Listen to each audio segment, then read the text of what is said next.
ഞായറാഴ്ച ദിവസത്തെ അത്ര ആദരവോടുകൂടി, അത്ര ബഹുമാനത്തോടു കൂടി നോക്കിയ ഒരു ചരിത്രം, ഒരു പാരമ്പര്യം ഇവിടുത്തെ ക്രൈസ്തവർക്കുണ്ട്. ഇന്ന് നമ്മൾ അറിഞ്ഞോ അറിയാതെയോ ദൈവത്തോട് കാണിക്കുന്ന തികഞ്ഞ അവഗണനകൾ. ഞായർ ഒരു പെരുന്നാൾ ദിവസമാണ്. പെരുന്നാൾ ദിവസത്തെ ഏറ്റവും പ്രധാനപ്പെട്ട പ്രോഗ്രാം എന്താണെന്നറിയോ? ബലിയർപ്പണവും പ്രാർത്ഥനയുമാണ്. പക്ഷേ നമ്മുടെ പെരുന്നാളെന്ന് പറഞ്ഞാൽ ഉടനെ നമ്മുടെ മനസ്സിൽ ഓടി വരുന്നത്, പെരുന്നാളെന്ന് പറയുമ്പോൾ കുർബാനയ്ക്ക് പിന്നെ ആരും പോവുകയില്ല, കുർബാന കഴിഞ്ഞിട്ടേ വരത്തുള്ളൂ. ഊട്ട് നേർച്ച, റാസ, എല്ലാ പരിധികളും വിട്ട് നമ്മളങ്ങോട്ട് ആഘോഷിക്കുകയാണ്, ആറാടുകയാണ്. നമ്മൾ ക്രിസ്ത്യാനി അങ്ങോട്ട് ആറാടുകയാണ്. നിങ്ങൾ ആഘോഷിക്കേണ്ട പെരുന്നാളിൽ ഏറ്റവും പ്രധാനപ്പെട്ട പെരുന്നാൾ ഞായറാഴ്ച ദിവസത്തെ പെരുന്നാളാണ്. ആ പെരുന്നാളിൻ്റെ പ്രത്യേകത എന്താണ്? നമ്മൾ ആഘോഷിക്കുകയാണ് നമ്മുടെ ദൈവം ഉയർത്തെഴുന്നേറ്റത് കൊണ്ട് നമുക്കും മരണമില്ല, ഞങ്ങളെ ആർക്കും തോൽപ്പിക്കാനാവില്ല, ഞങ്ങളെ ആർക്കും കീഴടക്കാനാവില്ല. സാത്താനോ ലോകത്തിനോ പാപത്തിനോ ഒരു പൈശാചിക ശക്തിക്കും ഞങ്ങളെ കീഴടക്കാനാവില്ല എന്നുള്ളതിൻ്റെ ആഘോഷമാണ് പ്രിയമുള്ളവരെ ഞായറാഴ്ച ദിവസത്തെ വിശുദ്ധ ബലി എന്ന് പറയുന്നത്. അതിനകത്ത് നന്ദി പ്രകടനങ്ങളുണ്ട്, അതിനകത്ത് ബലിയർപ്പണമുണ്ട്, അതിനകത്ത് സമർപ്പണമുണ്ട്. അപ്പോൾ അതുകൊണ്ട് പ്രിയമുള്ളവരെ നമ്മൾ ഓർക്കുക, ദൈവം ഇതാ നമുക്ക് സമീപസ്ഥനാണ്. നമ്മുടെ ഹൃദയത്തിലും അധരത്തിലും അവനുണ്ട്. നമ്മുടെ തൊട്ടടുത്ത് പരിശുദ്ധാത്മാവ് നിൽക്കുകയാണ്, തൊട്ടടുത്ത്. നിങ്ങൾക്ക് നിങ്ങളുടെ ദൈവവുമായി ബന്ധപ്പെടാൻ ആരുടെ ആവശ്യമില്ല, ആരുടെ ആവശ്യമില്ല. അപ്പോൾ പിന്നെ എന്തിനാണ് ഈ പട്ടക്കാർ നിങ്ങളെ പഠിപ്പിക്കുക എന്നുള്ള? ഞാൻ കുറേ ദൗത്യങ്ങൾ ഞങ്ങൾക്കുണ്ട്. ആ അവസ്ഥയിലേക്ക് നിങ്ങളെ പഠിപ്പിച്ച് നിങ്ങളെ ഉയർത്തുക, ആ അവസ്ഥയിലേക്ക് നിങ്ങളെ പാപമോചനം കൊടുത്ത് നിങ്ങളെ കൊണ്ടുവരിക. നിങ്ങൾ ബലിയർപ്പിക്കാൻ ആഗ്രഹിക്കുമ്പോൾ നിങ്ങൾക്ക് വേണ്ടി പോയി ബലിപീഠത്തിൽ ബലിയർപ്പിക്കുക. ദൈവം നിങ്ങൾക്ക് നൽകുന്ന ആശീർവാദങ്ങൾ ദൈവകരങ്ങളിൽ നിന്ന് നിങ്ങൾക്ക് തരിക.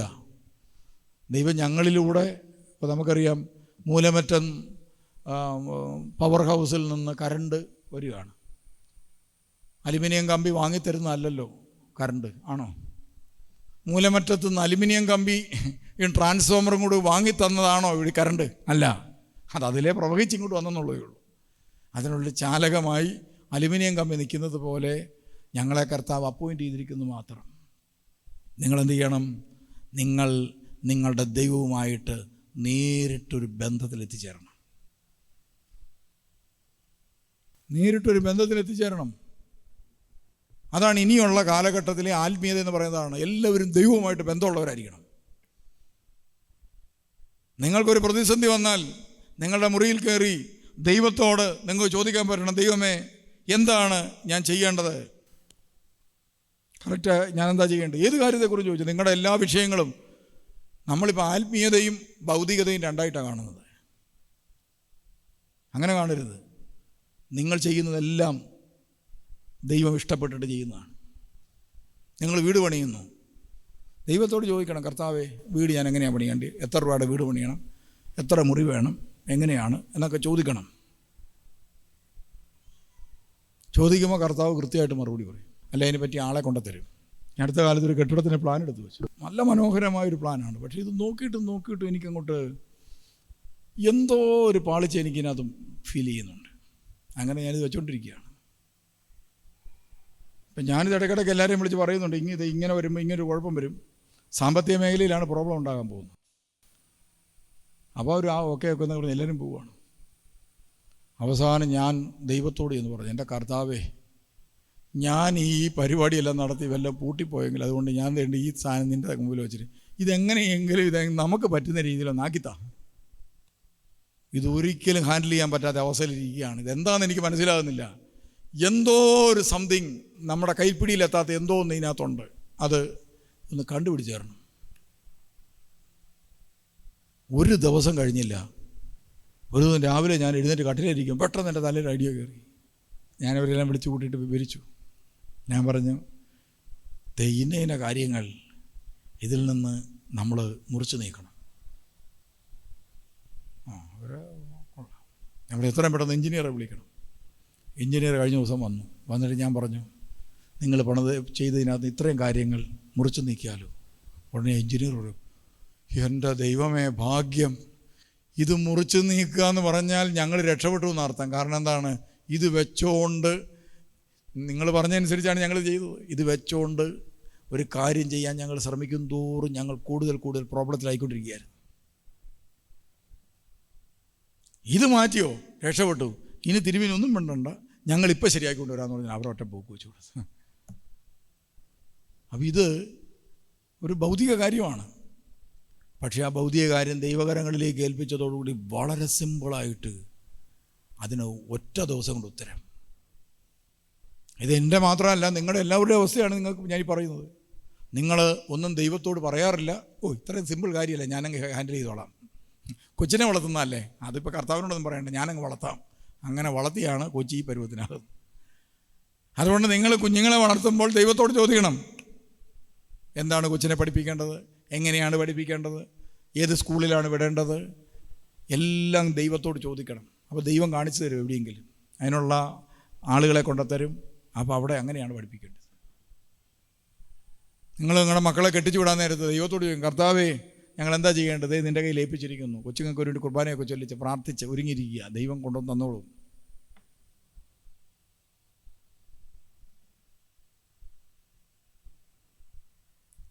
സാമ്പത്തിക കടബാധ്യതകളിൽ ചെന്നപ്പെടുന്നവർ തങ്ങളുടെ കടബാധ്യതകൾ കർത്താവിൻ്റെ കയ്യിലേക്ക് ഏൽപ്പിച്ചു കൊടുക്കുക, എന്നിട്ട് പ്രാർത്ഥിക്കുക. എല്ലാം ദൈവത്തോട് ചോദിക്കണം. ചോദിച്ചിട്ട് മറുപടി ഒന്നും കിട്ടിയില്ലെങ്കിൽ പ്രയാസപ്പെടാനൊന്നുമില്ല. നിങ്ങൾ പതുക്കെ ഇറങ്ങിത്തിരിക്കുക. പോകുന്ന വഴിത്താരയിൽ എവിടെയെങ്കിലും ദൈവം മറുപടിയുമായി കാത്തു നിൽപ്പുണ്ടാവും. അത് ചിലപ്പോൾ ഒരു മനുഷ്യനിലൂടെ ആയിരിക്കാം, ഏതെങ്കിലും സ്ഥാപനങ്ങളിലൂടെ ആയിരിക്കാം, അല്ലെങ്കിൽ ഏതെങ്കിലും സന്ദേശങ്ങളിലൂടെ ആയിരിക്കാം, ഏതെങ്കിലും പ്രസംഗത്തിലൂടെ ആയിരിക്കാം. എങ്ങനെയെങ്കിലും ദൈവം കൃത്യമായിട്ട് അതിന് ഉത്തരം തരും.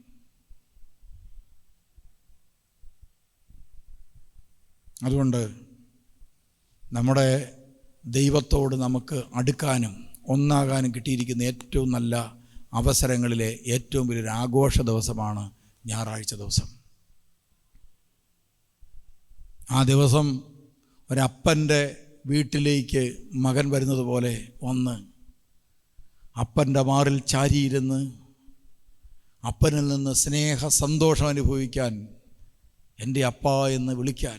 സത്യത്തിൽ ഈ പാട്ട് പാടുമ്പോൾ എന്തൊരു സന്തോഷമാണല്ലേ. ആകാശങ്ങളിലിരിക്കും ഞങ്ങളുടെ അനശ്വരനായ പിതാവേ. എനിക്ക് ഇത്രയും മനോഹരമായി തോന്നിയൊരു വേറൊരു പാട്ടില്ല. എത്ര അർത്ഥവത്താണത്. ഈ പാട്ട് പാടുന്നതോടുകൂടി ഇവിടെ വേറൊരു ലോകം സൃഷ്ടിക്കപ്പെടുകയാണ്. ഈ പാട്ട് എപ്പോൾ ഇവിടെ പാടുന്നോ ആ പാട്ട് പാടുന്നതോടുകൂടി ഈ സ്ഥലം മറ്റൊരു സ്ഥലമായി രൂപാന്തരപ്പെടുന്നു. ഇവിടെ പ്രസംഗിക്കാൻ വരുന്ന സബ്ജക്റ്റ് മറ്റൊരു സബ്ജക്റ്റായി മാറുന്നു. ഇവിടെ പ്രസംഗിക്കാൻ വരുന്ന കാര്യങ്ങളല്ല, ഞാൻ താഴേന്ന് ആലോചിച്ചുകൊണ്ട് വരുന്ന കാര്യങ്ങളല്ല ഇവിടെ പറയേണ്ടി വരുന്നത്. പുതിയ പുതിയ കാര്യങ്ങൾ ഇവിടെ നിന്ന് പറയാൻ പറ്റുന്നു. ഞാൻ പറയുന്നതല്ല ആളുകൾ കേൾക്കുന്നത്. അതാ വേറൊരു പ്രത്യേകത. ഞാൻ പറയാത്തതോടെ ചില ആളുകൾ കേൾക്കുന്നുണ്ട്. ഞാനൊരു കാര്യം പറയുമ്പോൾ 4 കാര്യങ്ങൾ ചില മനുഷ്യരുടെ തലയ്ക്കകത്തോട്ട് കയറുന്നുണ്ട്. അതെന്താണെന്നറിയോ? ഇതാ നാം സ്വർഗസ്ഥനായ പിതാവേ, ആകാശങ്ങളിലിരിക്കും ഞങ്ങളുടെ അനശ്വരനായ പിതാവേ എന്ന് വിളിച്ചു കഴിയുമ്പോൾ ആ പിതാവിന് ഇത്രയും വലിയൊരു സന്തോഷം വേറെയില്ല. അതുകൊണ്ടാണ് യേശു പറഞ്ഞത്, നിങ്ങൾ പ്രാർത്ഥിക്കുമ്പോൾ പിതാവിനോട് പറഞ്ഞല്ലോ, പിതാവേ, ഇവന്മാർക്ക് വിവരമില്ല, ഇവർ ചെയ്യുന്ന എന്താണെന്ന് ഇവരറിയത്തില്ല, ഇതാണ് ഇവരുടെ അവസ്ഥ എന്ന് പിതാവിനോട് പറഞ്ഞു. അതുപോലെ നമ്മളോട് പിതാവിൻ്റെ അടുക്കൽ നിന്ന് യേശു തിരിച്ചു പറയുകയാണ്. എന്താ പറയുന്നത്? എടാ, വിളിക്കുമ്പോൾ പിതാവേ എന്ന് വിളിച്ചോണം കേട്ടോ. അതാണ് പിതാവിന് ഏറ്റവും ഇഷ്ടം.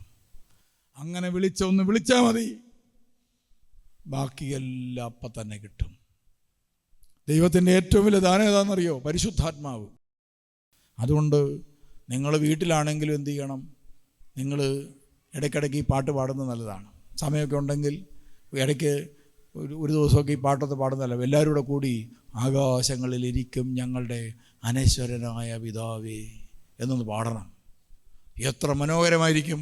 ആ ഭവനത്തിൽ മുഴുവൻ പിതാവിൻ്റെ സ്നേഹം കൊണ്ട് വലയം ചെയ്യുന്നത് നിങ്ങൾക്ക് അനുഭവിക്കാൻ പറ്റും. നിങ്ങളുടെ ഭവനം മുഴുവൻ, നിങ്ങളുടെ കുഞ്ഞുങ്ങളെ നിങ്ങളിത് പഠിപ്പിക്കണം.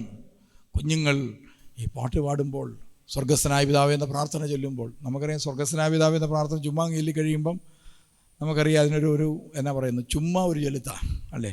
സ്വർഗസ്ഥനായ പിതാവേ നിൻ്റെ തിരുനാമം പരിശുദ്ധ, തട്ടിക്കൂട്ടാ. പ്രാർത്ഥന കൊള്ളാം, പക്ഷെ തട്ടിക്കൂട്ടാ. നമ്മൾ തട്ടിക്കൂട്ടി ചൊല്ലും, അങ്ങനെ ചൊല്ലരുത്.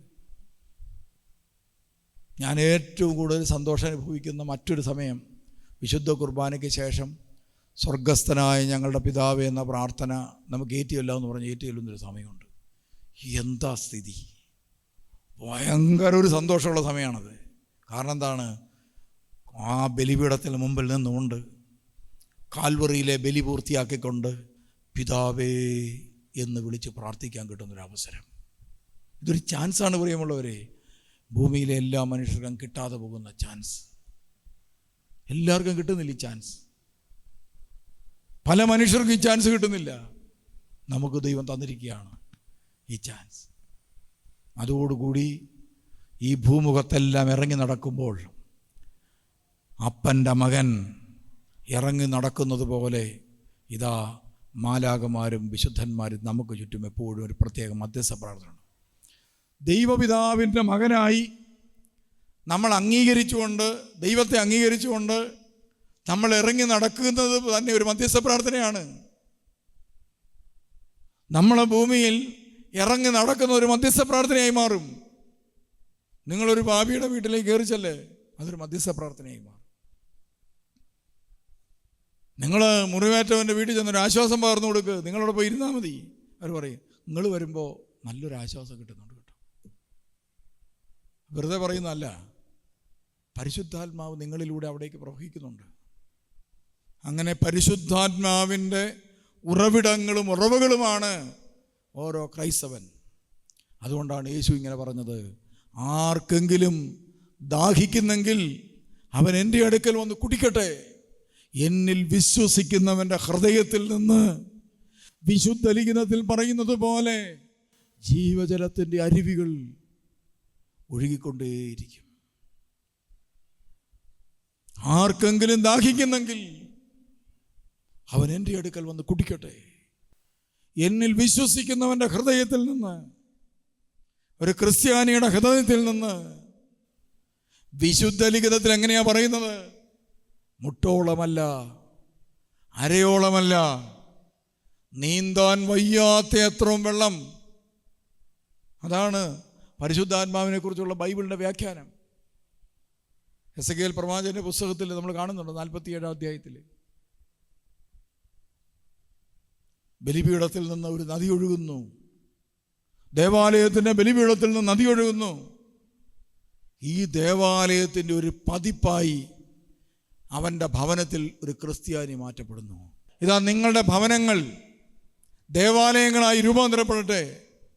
അവിടേക്ക് നോക്കുന്നവർക്ക് സൗഖ്യം കിട്ടുന്ന രീതിയിൽ ക്രൈസ്തവൻ്റെ ജീവിതചര്യകൾ മാറട്ടെ, പ്രാർത്ഥനകൾ അവിടെ നിന്ന് ഉയരട്ടെ.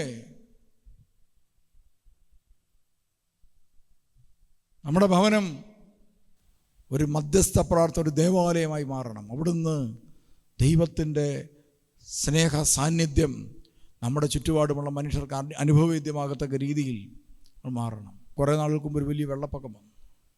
വെള്ളപ്പൊക്കം വന്ന് എല്ലാ ആളുകളും എന്തു ചെയ്യാണ്? എല്ലാ ആളുകളും ഒഴിഞ്ഞുപോയി. ഇടുക്കിക്കാരി ഒരു അമ്മച്ചി, ആ അമ്മച്ചിക്ക് ഒരു പ്രത്യേകത, അമ്മച്ചി തൊട്ടപ്പുറത്തെ ഒരു കുരിശും തൊട്ടിയുണ്ട്. ആ കുരിശും തൊട്ടിയുടെ ഇപ്പുറത്ത് കൊണ്ടുപോയി വീട് വെച്ചിരിക്കുക. അപ്പോൾ അമ്മച്ചിയെ ഇറക്കിക്കൊണ്ട് പോരാൻ നോക്കിയപ്പോൾ അമ്മച്ചി പറഞ്ഞു, ഞാനിവിടുന്ന് പോരുകയില്ല. കാരണം ഞാൻ എല്ലാ ദിവസവും കുരിശും തൊട്ടിയെ നോക്കിയാണ് പ്രാർത്ഥിക്കുന്നത്, അതുകൊണ്ട് എനിക്ക് കുരിശും തൊട്ടി ഇല്ലാത്തടത്ത് പ്രാർത്ഥിക്കാൻ പറ്റിയില്ല, അതുകൊണ്ട് ഞാൻ പോരുകയില്ല. പ്രിയമുള്ളവരെ, വെള്ളം വന്നു, 4 പാടും വെള്ളം ഒഴുകി. ഈ അമ്മച്ചിയുടെ വീട് അവിടെ അങ്ങനെ നിന്നു. ആ കുരിശും തൊട്ടി അവിടെ നിന്നു, അമ്മച്ചിയുടെ വീടും അവിടെ നിന്നു. ആ അമ്മച്ചിയുടെ ഒരു വിശ്വാസം കൊണ്ട് അങ്ങനെ പറഞ്ഞു. പക്ഷേ ദൈവം അതിനെ സംരക്ഷിച്ചു. ഇതാ ദൈവം നമ്മളെ ഒരു മകനായി മകളായി വിളിച്ചിരിക്കുന്നു. ശിക്ഷിക്കാൻ അറിയാത്ത, രക്ഷിക്കാൻ മാത്രം അറിയാവുന്ന, നശിപ്പിക്കാൻ അറിയാത്ത, വളർത്താൻ മാത്രം അറിയാവുന്ന, മുറിപ്പെടുത്താൻ അറിയാത്ത, മുറിവുണക്കാൻ മാത്രം അറിയാവുന്ന ദൈവത്തിൻ്റെ മുമ്പിലേക്ക് നമ്മുടെ ജീവിതം നമുക്ക് ഏൽപ്പിച്ചു കൊടുത്തുകൊണ്ട് നമുക്ക് കർത്താവിൻ്റെ കൃപയ്ക്ക് വേണ്ടി ഒരിക്കൽ കൂടി പ്രാർത്ഥിച്ചുകൊണ്ട് നമുക്കൊന്ന് എഴുന്നേറ്റ് നിൽക്കാം. നമ്മുടെ ദൈവം ഇതാ നമുക്ക് മുമ്പിൽ ഒരു സിംഹാസനത്തിൽ ഭൂഷ്ടനായിരിക്കുന്നു. അവൻ്റെ വസ്ത്രാഞ്ചലത്തിൽ ചവിട്ടി നിൽക്കുന്ന കൊച്ചു കുഞ്ഞിനെ പോലെ നാം അവൻ്റെ മുമ്പിൽ നിൽക്കുന്നു. ഒരപ്പൻ തൻ്റെ കുഞ്ഞിനോട് കാണിക്കുന്ന എല്ലാ കാരുണ്യവും വാത്സല്യവും ദൈവപിതാവിൻ്റെ മനസ്സിൽ നിറഞ്ഞു നിൽക്കുന്നു. ആ സ്നേഹത്തിന് മുമ്പിൽ നമ്മുടെ ബലഹീനതകളും കുറവുകളും പാപങ്ങളും അലിഞ്ഞില്ലാതായി പോകുന്നു. നമ്മുടെ ജീവിത പ്രതിസന്ധികൾ അപ്പൻ്റെ മുഖം ദർശിക്കുന്നതോടുകൂടി തന്നെ എന്നേക്കുമായി മാഞ്ഞു പോകുന്നു. അങ്ങനെ പുതിയൊരു സമാധാനവും സന്തോഷവുമായി പുതിയൊരു മുഖമുള്ള മനുഷ്യനായി ഈ ദേവാലയത്തിൽ നിന്ന് നാം ഓരോരുത്തരും ഭവനത്തിലേക്ക് തിരിച്ചു പോകട്ടെ. ഒരു പുതിയ മുഖം, ദൈവത്തിൻ്റെ ഒരു പുതിയ മുഖം കണ്ടുകൊണ്ട് നമുക്ക് പോകാം. ആരെയും ശിക്ഷിക്കാനറിയാത്ത, ഭൂമുഖത്തെ മുഴുവൻ മനുഷ്യരെയും സ്വന്തം മകനായി മകളായി ഇതാ തൻ്റെ മാറിലേക്ക് വിളിച്ചടിപ്പിക്കുന്ന ഒരു അപ്പൻ തൻ്റെ മക്കൾക്ക് കഴിക്കാൻ ഭൂമുഖത്തെല്ലാം സജ്ജമാക്കി വച്ചിരിക്കുകയാണ്. വൃക്ഷങ്ങളും അതുപോലെ ഫലങ്ങളും ഇലകളും ഏതെടുത്ത് നോക്കിയാലും മനുഷ്യൻ്റെ ശരീരത്തോട് മാച്ച് ചെയ്യാത്തൊന്നുമില്ല. ശരീരത്തിൻ്റെ ആവശ്യങ്ങൾ പരിശോധിച്ചാൽ ദൈവം നമുക്ക് ചുറ്റും സൃഷ്ടിച്ചു വച്ചിരിക്കുന്ന ഈ ഭൂമിയിലെ എല്ലാം നമുക്ക് ആവശ്യമാണ്. ഇലകൾ ആവശ്യമുണ്ട്, ഫലങ്ങൾ ആവശ്യമുണ്ട്, മൃഗങ്ങളെയും പക്ഷികളെയും നമുക്ക് ആവശ്യമുണ്ട്. എല്ലാം നമുക്ക് ആഹാരമായി. നാം വിളിച്ചത് അതിന് പേരായി. എല്ലാം നൽകുന്നതിൻ്റെ മധ്യത്തിൽ നമ്മളെ നിർത്തിയിരിക്കുകയാണ്. നിനക്കെന്തിൻ്റെ കുറവാണ്? ആവശ്യത്തിന് ജീവശ്വാസം നീ നടുകയോ നനയ്ക്കുകയോ ചെയ്യാതെ പോലും നിനക്ക് ആവശ്യമായതെല്ലാം തന്നെ മുളച്ചു വരുന്നു. നിനക്ക് വേണ്ടി അത് പകല് ഓക്സിജൻ ഉൽപ്പാദിപ്പിക്കുന്നുണ്ട്, രാത്രിയിൽ അതിനാവശ്യമുള്ള ആഹാരം അത് പാകം ചെയ്യുന്നു. കൃത്യമായി ജോലി ചെയ്ത് നിനക്ക് വേണ്ടി അത് അധ്വാനിക്കുന്നത് എൻ്റെ വചനവും ജ്ഞാനവുമാണ്.